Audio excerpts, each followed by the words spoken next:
I died on November 9th, 2023. For exactly 12 minutes, my heart didn't beat. But my soul traveled somewhere I never thought I'd go. My name is Destiny Jackson. I'm a trauma nurse at Memorial General. Just a regular woman trying to juggle bills, beliefs, and being there for my kids.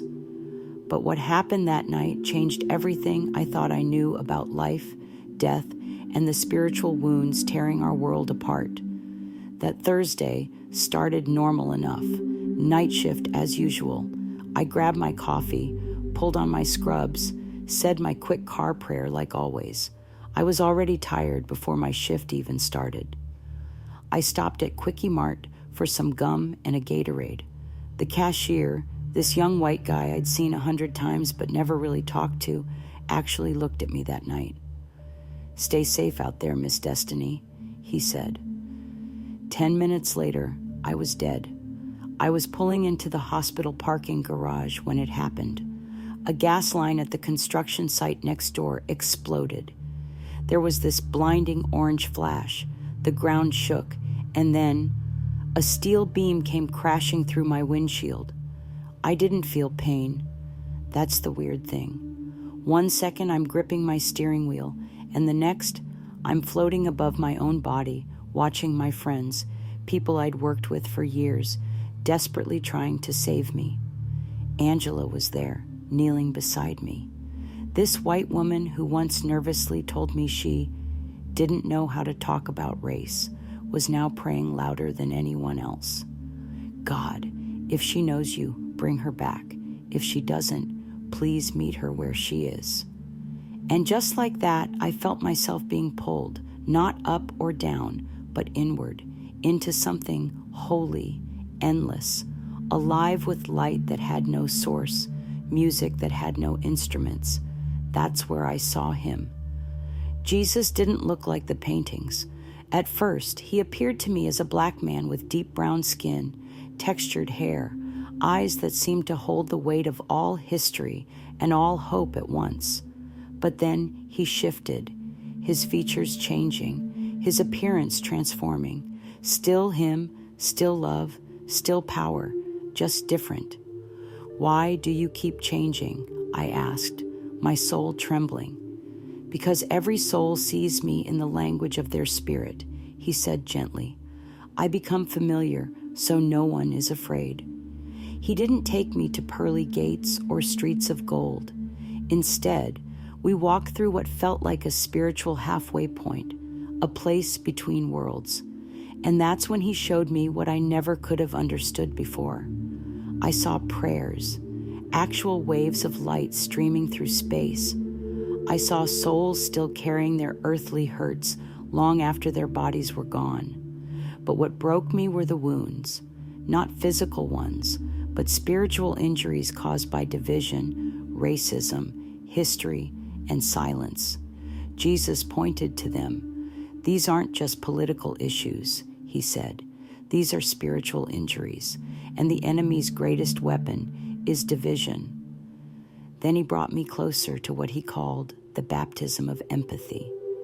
Suddenly, I wasn't just watching anymore. I was feeling everything, all at once. I felt the awkward confusion of a white woman I dismissed as ignorant.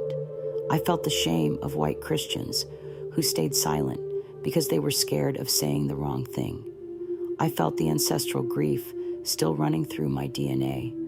I felt the fury of forgotten black voices.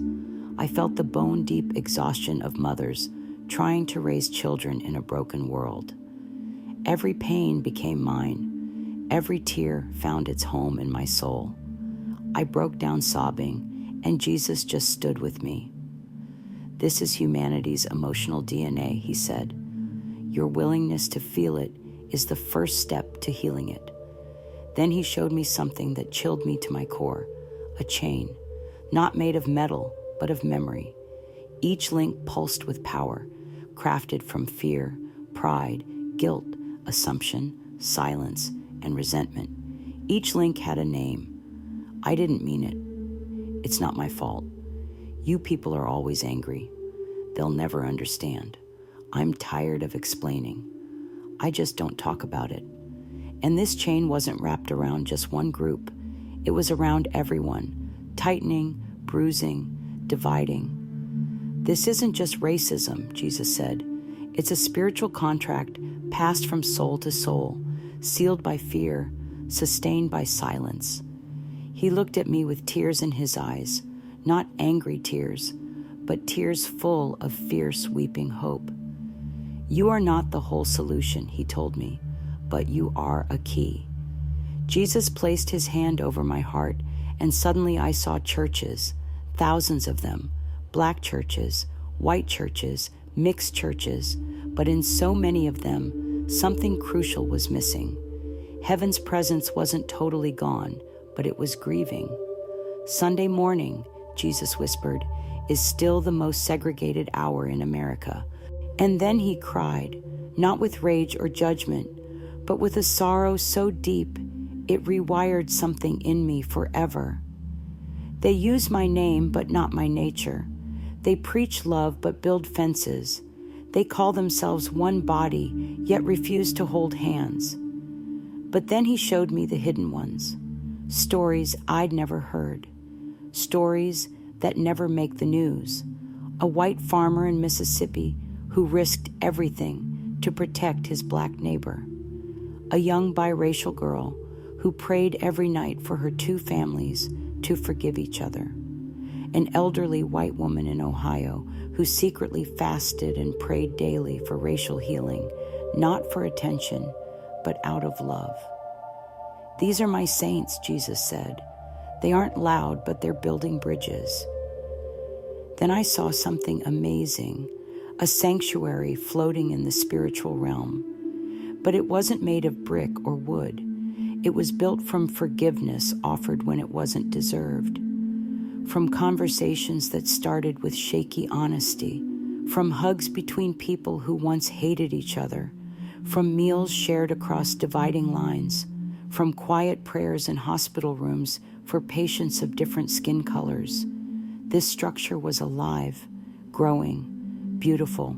Jesus called it the sanctuary of reconciliation. It isn't built by the perfect, he said, but by the brave.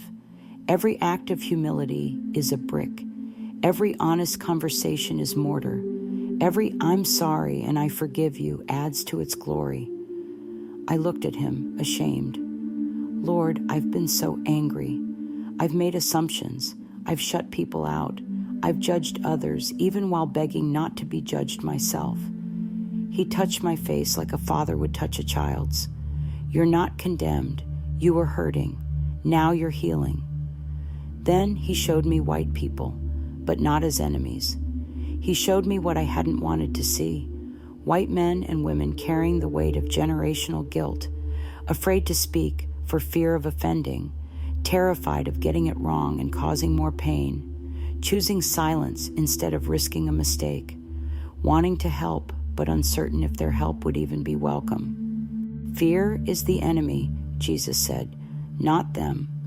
Love isn't about who's right, it's about who's willing. He showed me how the enemy twists fear into hate, guilt into shame, silence into division, but that every single act of compassion, no matter how small, gets recorded in heaven. Then he showed me my people, black men and women across time, my ancestors, my patients, my friends, some still burning with righteous fire, some bone-weary, some completely fed up with explaining what shouldn't need explaining, but so many of them were still choosing love.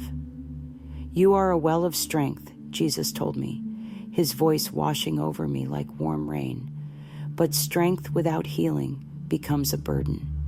He placed both hands on my shoulders, and I swear I felt the weight of generations lifting away.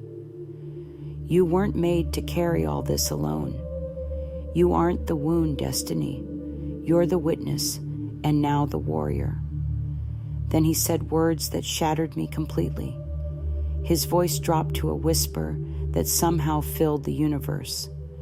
Race was never my idea. I created color as beauty. like a garden where every flower is different yet equally precious. A tear slid down his face, but the enemy twisted diversity into division. He took my hands in his, hands that held scars that told their own story of sacrifice. You, Destiny, you felt both sides of the wound. The pain of being judged and the pain of judging, the hurt of being dismissed and the hurt of dismissing others. His eyes locked with mine. Now go and become part of the healing, not with anger that burns bridges, but with understanding that builds them, not with vengeance that continues the cycle, but with vision that breaks it, not to silence others, but to listen with your whole heart, love with your whole soul, and lead with your whole life. I wanted to stay. God help me, I wanted to stay in that perfect place where everything made sense. But I felt myself being pulled back, like being dragged underwater against my will. Pain rushed in like a tidal wave. The hospital room slammed into focus, harsh lights, panicked voices, the bitter smell of antiseptic, tears streaming down faces I recognized. Someone shouted, "We've got a pulse!" I was alive again, gasping, broken, forever changed. The doctors called it a miracle. They said medical science couldn't explain my survival, but they don't know the half of it. That was 3 months ago. Since then, I've told this story to anyone who'll listen. In churches where people squirm uncomfortably, in school auditoriums where teenagers wipe away silent tears, in living rooms where neighbors who've lived beside each other for years finally have honest conversations, to complete strangers in coffee shops who end up showing me pictures of their children, not to impress anyone, not to pile on guilt or shame, but to offer something we're all desperate for, hope. Because now I know something I never fully understood before, something you won't hear on the news or in political debates. Racism isn't just a political issue we can vote away. It's not just history gathering dust in textbooks. It's not just injustice captured in cell phone videos. It's a spiritual wound that's infected our collective soul. And love, real love, brave love, uncomfortable love, persistent love, is the only medicine that works. Not the greeting card kind of love, not let's all just get along love, but the kind of love that's willing to feel pain so others can heal. I don't see people the same way anymore. When I look at faces, any faces, I see souls Jesus died for. I don't pray the same simple prayers. Now when I close my eyes, I see that chain and beg God to use my hands to break it. I don't move through this world the same way because Jesus showed me that nothing goes unseen. Every single act of unity echoes in heaven like a thunderclap. Every "I'm listening" breaks another link in that ancient chain. Every uncomfortable conversation is a hammer blow against division. Every meal shared across racial lines sets angels singing. Every brave step across the divide gets recorded for eternity in a book more important than any bestseller. My hands are shaking even now as I tell you this, because it's not just a story, it's a responsibility. I came back carrying something for you. So if you're watching this, lean in close. Here's what I need you to know. The enemy's plan, the plan that's working all too well, is division. But Jesus' plan is unity through love that costs us something. White, black, brown, we aren't enemies. We're instruments in heaven's healing orchestra. And our job, your job, my job, is to keep playing that song of reconciliation even when the world is screaming hate, even when it's uncomfortable, even when we mess up and have to start again. Some days I still get angry. Some days I still want to give up. But then I remember what I saw, what Jesus showed me, and I get up and try again. So I'm begging you, listen to stories different from your own. Speak up when it would be easier to stay silent. Forgive when everything in you wants to hold on to hurt. Pray like heaven is listening, because it is. Build bridges where others have built walls. And above all, love. Love with your eyes wide open. Love knowing it might cost you something. Love like your soul depends on it, because it does. Because that's how we break the chain. Link by precious link.